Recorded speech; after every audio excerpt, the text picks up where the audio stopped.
After coming so close to making it back to the Super Bowl last season, we have a very pivotal season coming up here for season number 9, almost a decade with the team, and pretty much this has just been nothing but a dream scenario for us throughout this entire career, but we really definitely tried to need to get back to the Super Bowl.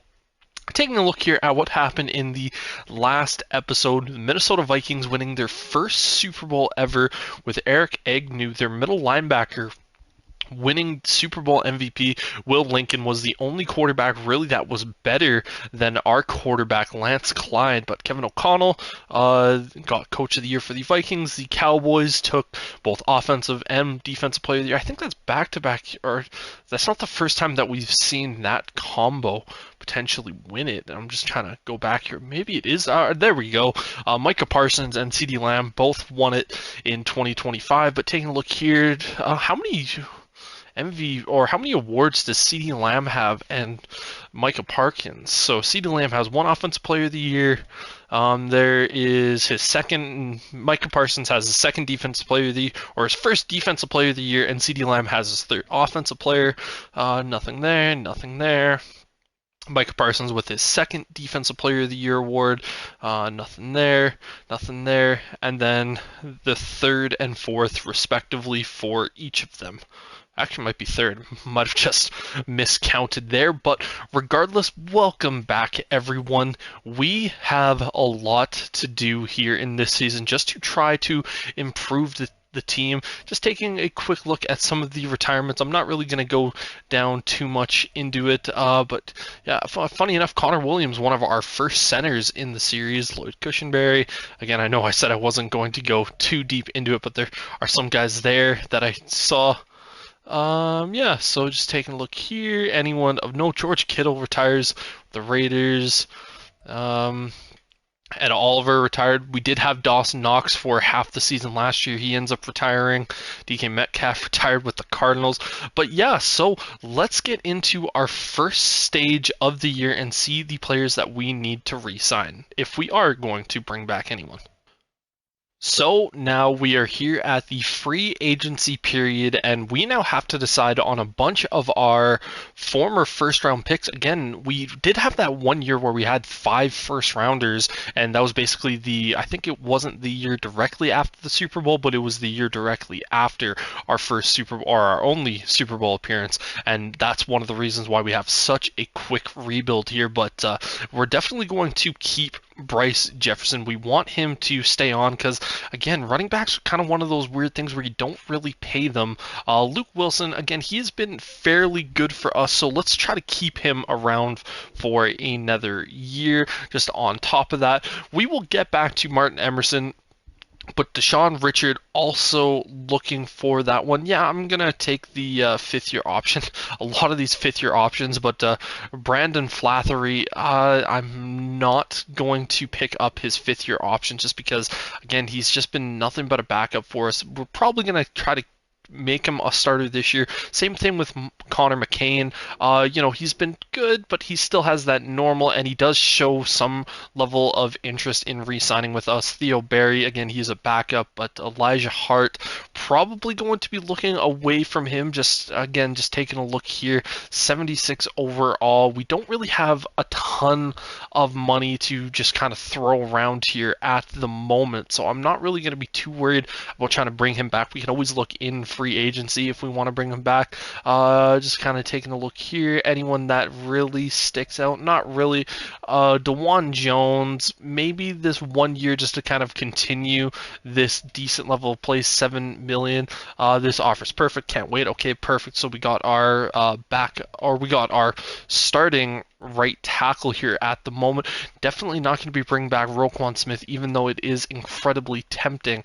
But Trevor McCollum, our fullback, yeah, sure, why not? To a 2-year deal. Again, we're not trying to spend a crazy amount, so $5 million for season. I didn't actually see if we ended up getting him. We did. So right now, that is really who I'm going to be looking to re-sign. And Martin Emerson Jr. has just been such a good player for us. Came back to that 90 overall. He dropped from 94 to that 90 overall. He has a lot of interest in our team here at the moment. So if we can get a kind of 1 year deal done with him, fortunately, even if we do, I don't think we'll actually be able to sign him to a deal. He wants a $17 million deal just for this 1 year. Not necessarily something that I desperately want to get. Again, we did start to look to try and go after some younger corners in the draft. So again, we kind of knew this move was coming, but definitely don't want to lose him for nothing realistically. Just ultimately trying to figure it out, kind of what my move is going to be. I'm definitely going to have to think about this one. When I make a decision, obviously, you guys will know all there needs to know, but so ultimately, I gave Martin Emerson a offer.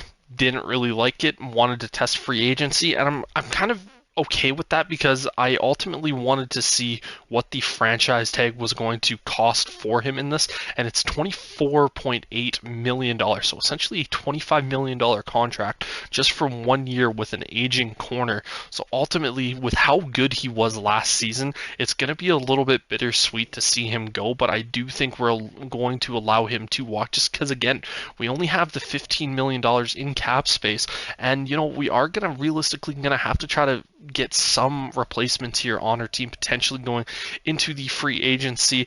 But yeah, I don't really love doing this, but we're going to have to let him walk. So taking a quick look here at the actual draft class, typically what we do here at the start, just kind of giving you another little look. Again, I'm not really going to focus on anyone here at this point. Any of the players that you see, potentially taking a look at and just kind of getting an idea of what is potentially going there. But Devin Barton is the player that looks to apparently be where the mock thinks we're going to go in this one. But yeah, so again, this guy right here, Marquez Denard. I haven't seen his combine rating yet, but he is a top fit for us. That A catching in traffic, that A deep route, and A release at 6'6", 200, and essentially 30 pounds. Once we see the combine and all the pro day stuff, that's going to be a very, very tempting guy to potentially try to sneak up and go get. But let's get into free agency.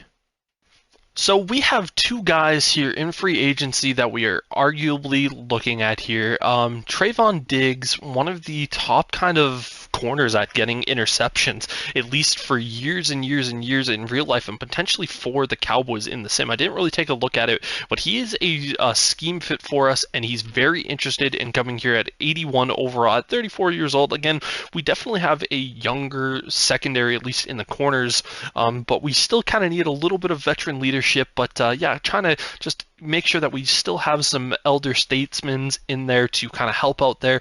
But Dion Fitzsimmons was a Jaguars player, played for them the last couple of years, and he had 1,000 yards in last season.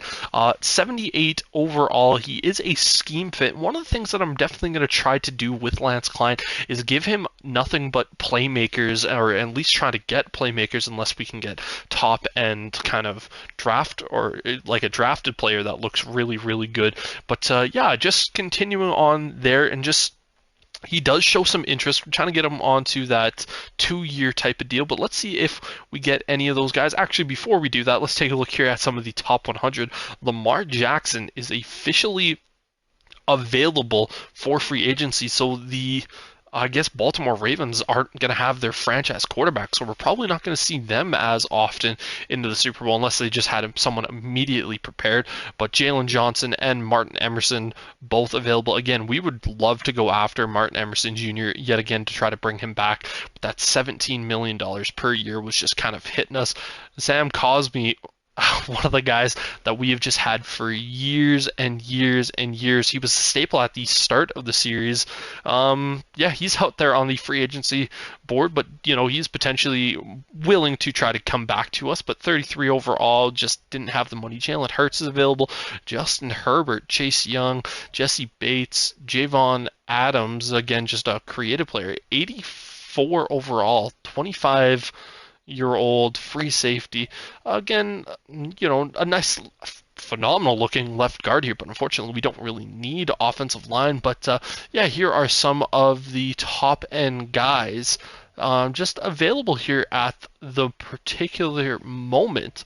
But yeah, actually, let's just see if we get these two guys in Diggs and Fitzsimmons as this loads. They have both signed somewhere, and they have both indeed signed with us. We have $6.24 million still in cap space, but I don't think I'm ultimately going to go out there and sign anymore. But Lamar Jackson signed with the Panthers. Jalen Johnson, funny enough, in this series goes back to the Las Vegas Raiders, or at least I think he was with the Raiders. It might be another franchise that I've done with a good friend of mine.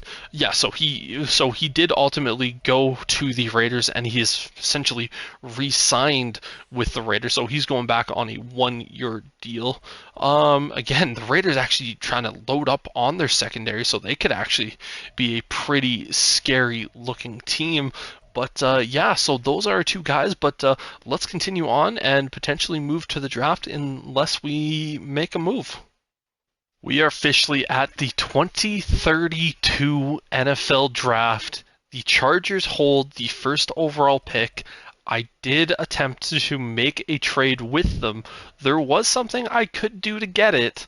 I did not want to spend it too much. I'm not giving up hope that we won't be able to get Marquez Denard. Marquez Denard. If he is still there with pick number 2 and the Chargers do elect to go something else, I am going to attempt to make a trade with the Patriots. But let's see if Denard is gone. He is the dream of getting this 6'6" generational talent looking wide receiver. No longer available for us. I tried, guys. I really did.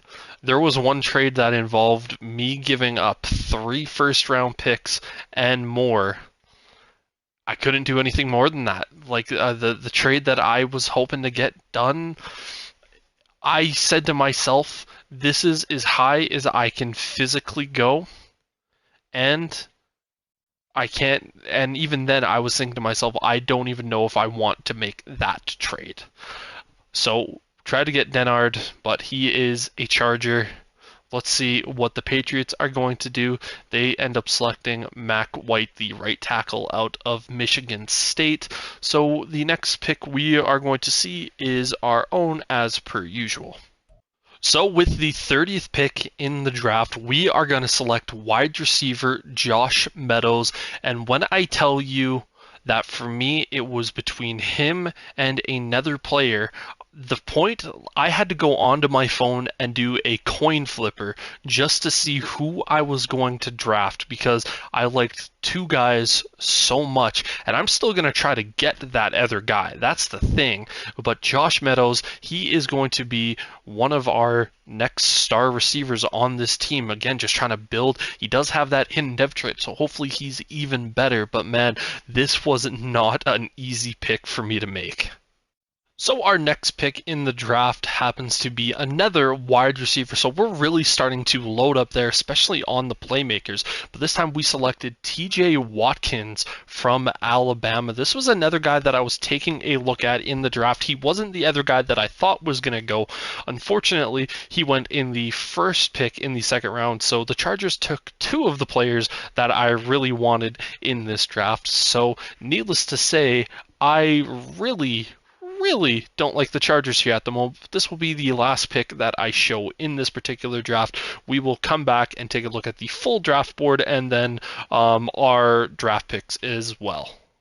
We are officially at the end of the draft and taking a look at Marquise Denard, 83 overall, 84 hidden dev trait, so no doubt that this dude is a superstar X Factor.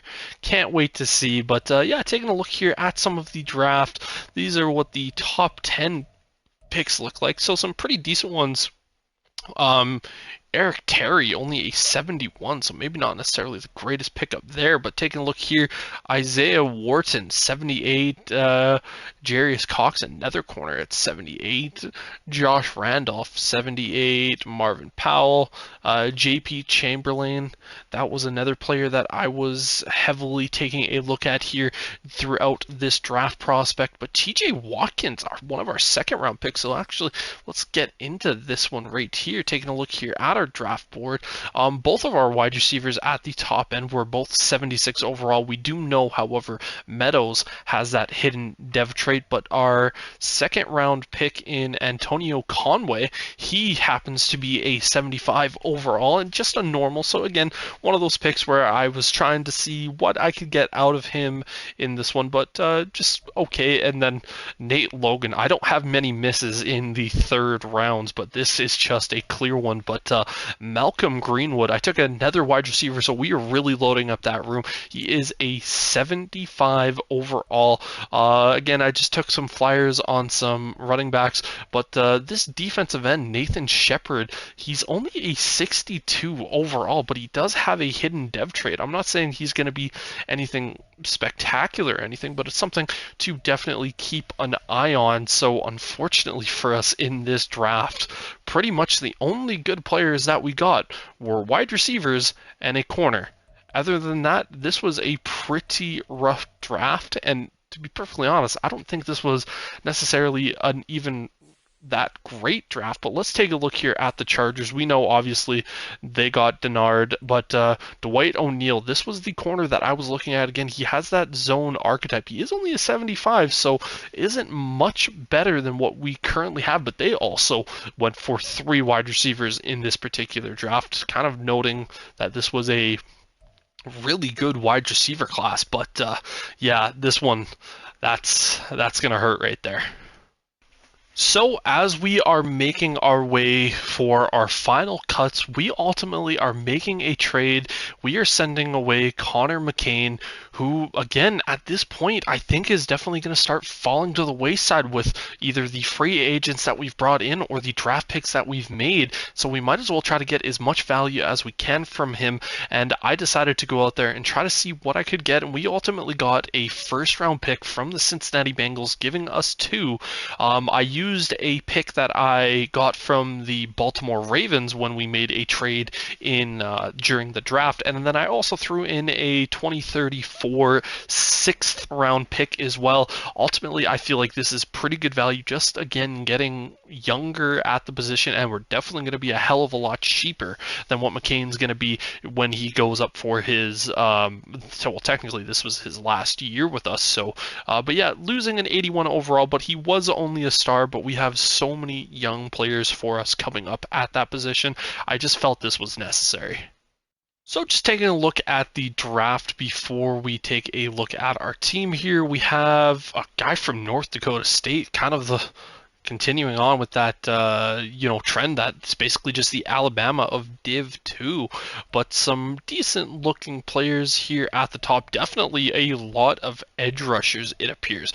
Damn, we have 1, 2, 3, 4, 5, 6 guys. And, granted, they're probably not all edge rushers, but, for a guy to be considered an edge rusher in, the top 10 or, an outside linebacker, chances are he's an edge rusher. But just continuing to take a look here, definitely looks like it's probably going to continue with that line play, but yeah, so this is what the class looks like there at least for the top 30 2 picks, but let's take a look here at our actual depth chart heading into the season. So our lineup coming in, not going to be too shocking there on the offense. Meadows, he is indeed a star, so it's good to see there, but Shelton, he has an upgrade. I am going to go with Fitzsimmons as our number 3. Funny enough, I think it was our 5th round pick, Greenwood, he's actually grading out as a little bit of a higher overall. Well, he has that +5, turning him into an 80 overall, and he is a 75 realistically. But taking a look at Watkins here, again, he has only that +3, so they're really not that different. So TJ Watkins is actually going to end up slipping to that 5th spot from our wide receiver standpoint. Again, our line was pretty much what it was, but yeah, taking a look here at our defense, still pretty decent looking. The only starter that isn't a star or above is actually Trayvon Diggs, so yeah, definitely gonna have to try to continue to get better at that corner position. Again, we did drafted Conway, but he isn't anything. Shepard is one of those guys where in the first week he developed pretty quickly and already, almost up to a 65 when he was a 62. So yeah, it's going to be a fairly interesting team to say the least. But if this is your first time watching one of the videos, the way that we typically do things here is we sim every single game, and we will go week by week. And if we get a win, we will take a look at the box scores, just kind of get a decent look. But we will also stop at after 4 games and after 8 games in this first episode, just to kind of get a sense of how this team is doing throughout the year. So if I don't see you until week 4, then our season has really gone off the rails. So I'm hoping to see you at least 3 times over these first 4 weeks. There's not much to say in this game other than it was pure and utter domination. That poor Pittsburgh Steelers team, they have not been really great pretty much the last 4 or 5 years. I know they had the first overall pick 2 years out of 3, and then I think that 3rd year they had the 2nd overall pick. I think they only had like the 5th or 6th this one, so they've just been a bad team for these years. But let's take a look here. Oh my goodness. They even had Jalen Hurts as their quarterback, but yeah, he threw an interception, and Lance Klein did not. He got sacked 9 times. Bryce Jefferson had himself a good day. Zaire Metcalf caught also in the end zone. Josh Meadows, our 1st round pick with 112 receiving yards. Dion Fitzsimmons with 97 and 3 receiving touchdowns. Lamar Shelton, 51 and 1 touchdown. And Stoudemire getting the 50 yards and 1 TD. But pretty much, you just see our first 2 real big additions to the team this year in Meadows, draft pick, and Fitzsimmons, the free agent signing. It's kind of started to look like it's turning out fairly well. And then taking a look here, Inzerma gave up a sack. I'm betting it's probably TJ Watt, but Trayvon Diggs ultimately leading the team in tackles. But oh my goodness, Leslie Moody with 5.5 sacks in 1 game. Okay, he's trying to make a statement, it seems like, but Glenn Bolden got a sack and a half. Amari Green and Stephen Norwood both getting a sack. So our defensive line just kind of walked out there in that game and said, hey, Pittsburgh, you're not going to enjoy today. Let's see who ended up getting that. Is Zay Sherrod, their guy, but it looks like we did get an interception. And Trayvon Diggs, funny enough, our free agent signing, was the one who got the interception in this game, but not a lot to say other than poor Pittsburgh. Back in the win column in week number 3 after falling last week in a very close game that was 28-21. This time, comfortably beating the Philadelphia Eagles by 2 scores. Taking a look at this game, Lance Klein not having the best game out there, less than 200 yards and only the 1 TD. Alex Poylett, He got sacked twice, didn't throw a touchdown, didn't throw an interception. So Bryce Jefferson definitely having the better day with 90 rushing yards and 2 TDs. Josh Meadows continuing to have a very, very good year. And Lamar Shelton not really putting up the numbers that we would have expected. And Dion Fitzsimmons kind of only getting into the end zone, but no sacks given up, and Deshaun Richards led the team in tackles. Then sacks, Leslie Moody and Amari Green both getting the sacks here today. No interceptions, so it's good to get back into the win column. A nice little revenge game from the playoffs, the NFC Championship game, and the Minnesota Vikings being the Super Bowl champions. We were able to beat them 31-13, just absolutely dominating them in this one. Lance Klein 309 yards, only the 1 TD, but Lipton the 2 TDs, the 2 interceptions, and he was sacked once in that one. So we're definitely going to take it. Bryce Jefferson again just doing really, really great. Zaire Metcalf having himself quite a good day. Lamar Shelton, there we go. He's starting to put up a little bit more numbers, but Dion Fitzsimmons having himself a good day, 72 yards and the 1 TD. But Meadows, first game that we've seen from him thus far where he hasn't put up the best numbers out of all the guys. No sacks given up for us. Dalton Harrison led the team in tackles, and then for sacks, Leslie Moody continuing on with his good season. And then we got 2 interceptions, Harrison and Trayvon Diggs. So let's quickly take a look here at the season statistics so far of just how our players have been doing throughout the first at least 4 games of the season. As we saw there, Lance Klein, no interceptions on the year, the 1,164 passing yards. I'm pretty sure if I saw that correctly, it was 3rd in the NFL. He also has the 7 TDs, nothing to complain about. But you know what, I will say, you know what, after having those 5 TDs in the first game, it's not like he's been amazing after that. Like, when you have a 5 TD game, you're kind of expecting to at least put up a little bit better numbers, but we're not going to be too picky with that. Bryce Jefferson, again, he's just an absolute animal, just doing great. Dion Fitzsimmons actually leads the team in both he leads the team in all 3 categories in receptions, yards, and touchdowns. He has the 5, so he's been absolute gem. Josh Meadows, 2nd in the team in receptions, actually tied with Stoudemire. 2nd in the team in yards. No TDs yet in his young career, so we're still waiting. Lamar Shelton kind of having a little bit of a down year, so that's a little bit annoying. But hey, we drafted 3 wide receivers, Darius LeBlanc, Inzerma, and Townsend, all giving up sacks, but McClendon leading the team in tackles with 23, seeing the sack department. Leslie Moody with 7.5, Amari Green with 2, Bolden only having the 1.5 sacks so far this season. In the first 4 games, Moody is again doing great, but Bolden, a player that we've really grown to like just compete with Moody, just not able to quite get there. But Trayvon Diggs with 2 interceptions, and Harrison and Winslow both with 1. So taking a look here at our kicking game, Brandon Aubrey missed 1 kick so far this year. I think he only missed 2 kicks the entirety of last season, so he's having that. But yeah, that is the first 4 weeks, so we're going to continue on to trade deadline to see if we potentially make any trades, or if we win or potentially re-sign anyone else. Continuing on with our dominance over the Cowboys, pretty much other than the first 2 seasons of this career mode, beating them 28-21. But just taking a look at this one, again, we had a fairly good day with Klein. He did get sacked once. Pearson just had a little bit of a day getting into the end zone, so we're kind of going back to the Lance Klein of old, unfortunately. Bryce Jefferson, 122. Lance Klein also getting the rushing touchdown, and Metcalf getting in there as well. So our rushing game was quite good.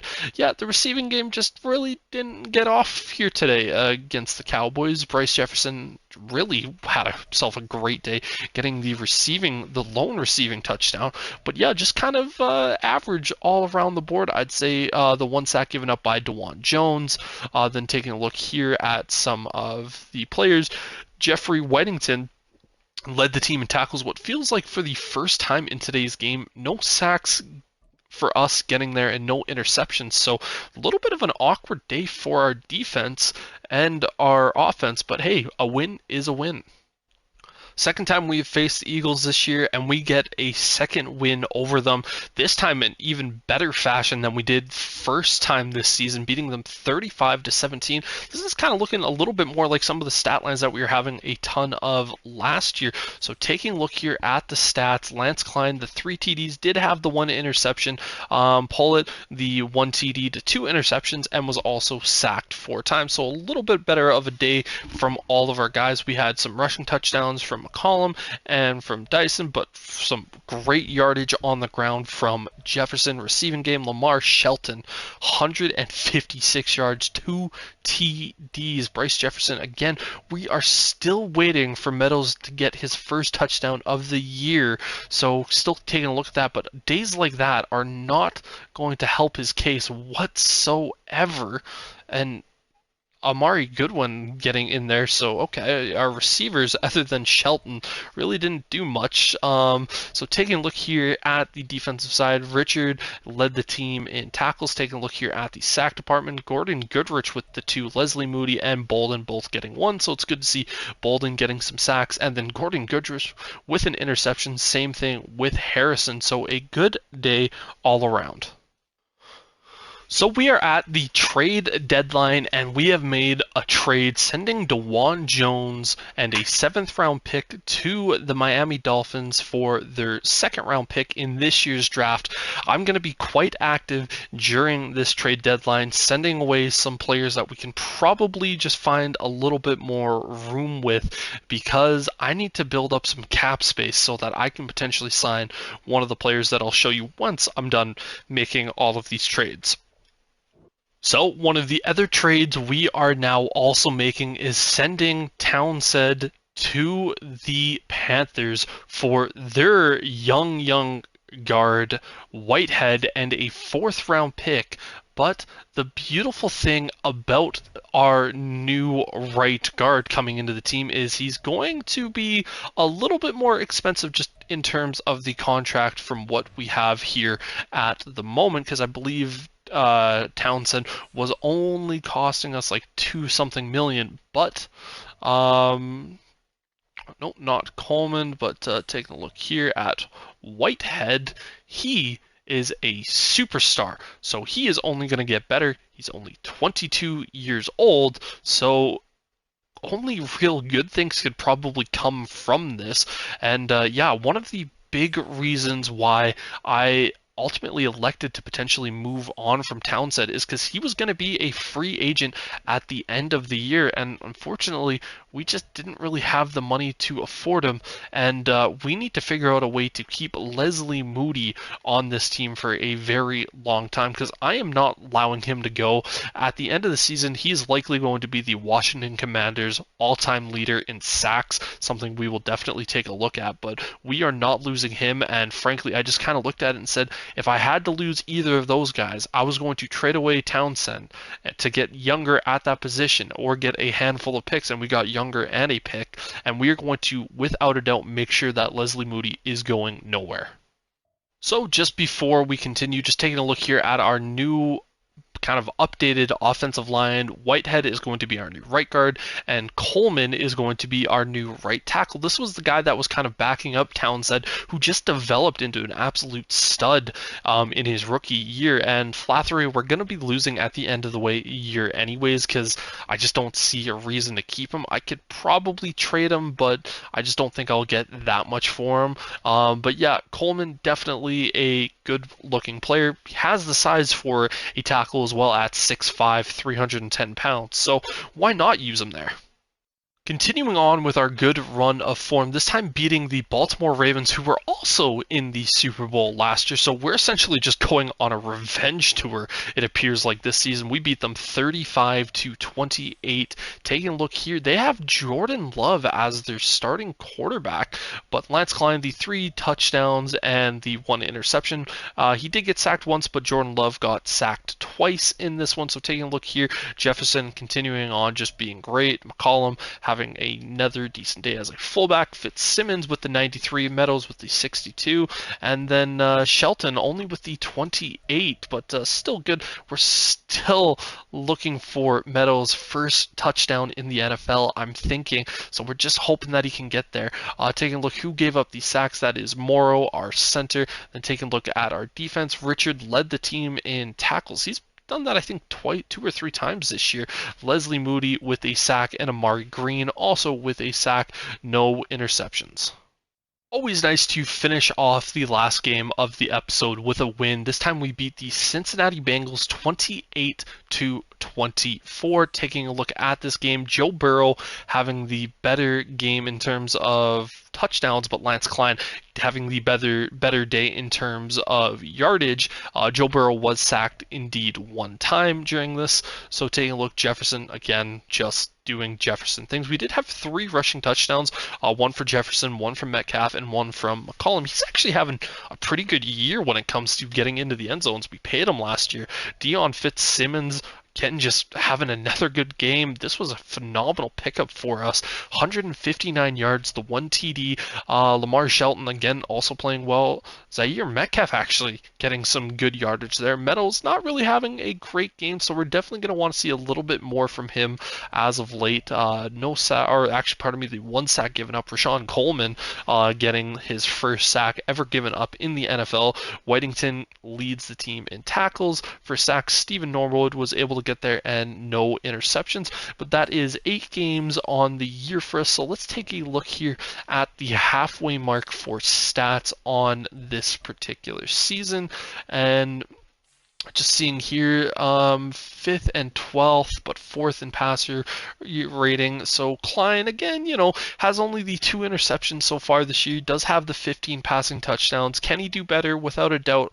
Are we upset with it? No, only the 6 sacks given up on the season, but Bryce Jefferson looks like he's trying to break the rushing record this year. Almost 700 yards in the first 8 weeks of the season and 9 rushing touchdowns. And again, just continuing, our rushing attack has been fairly good this year, so no complaints. Dion Fitzsimmons leads the team in both receptions and yards. Shelton and Studmere doing fairly well. Meadows for a first rounder. Again, only the 363 yards. I kind of was expecting potentially a little bit more, and the no receiving touchdowns at this point. So definitely going to be hoping for more from him. But taking a look at this, Inzerma, LeBlanc, everyone has pretty much just given up 1 at this point. But Coleman has the least amount of playing time. Taking a look at the defense, Richard leads the team above both Whitington and McClendon. But then taking a look at the sacks, Leslie Moody with 9. Amari Green with 3, and then Glenn Bolden. I don't know what to say right now for a guy that's just been so good year in, year out. 2.5 sacks so far on the year is just simply not good enough. And then we look at the interceptions, Diggs and Harrison both with 2, and Goodrich and Winslow both with 1. And so that is where we are going to leave this episode off here today, guys. Hopefully you have enjoyed this episode just as much as me, but I will see you guys all in episode 2 of, or part 2 of year number 9. But till then, peace.